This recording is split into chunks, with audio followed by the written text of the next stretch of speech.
Nginibingelele ekhaya lethu la esichaza khona kabanzi ngamaphupho.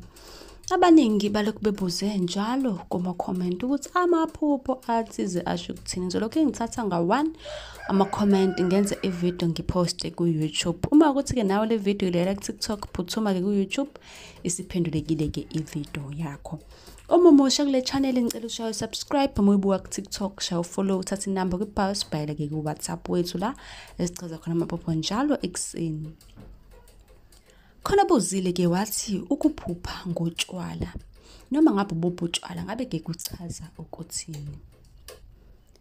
Amaphupho ngotshwala besintu ayibika lokuthi idlozi lakho alijabulile neze. Lokho kusho ukuthi-ke kukhona okuthile okumele ukulungise okuqondene nomsamo wakho. Ngakho-ke kubalulekile ukuba-ke uqaphele indawo okuyo nabantu abasuke bekhona-ke lapho kulelo phupho oluphuphayo. Ake ngenze nje isibonelo. Uma uphupha kuleyo ndawo kukhona nengane oyizalayo, lokho kungaba yisixwayiso sokuthi kusamele-ke uyenzele umcimbi wokuyibika emsamu ngendlela efanelekile leyo ngane. Kungaphinda futhi-ke isibonelo engasisho ukuthi kube ukukhumbuza ukuthi-ke kusamele-ke uyenzele imbeleko leyo ngane uma-ke ungakaze uyenzele imbeleko ngaphambilini, ikakhulukazi-ke uma kuyingane yokuqala.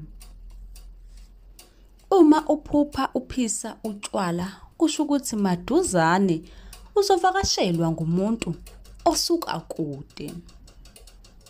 Uma uphupha uphuza utshwala, ake sithi-ke uphupha nje uphuza utshwala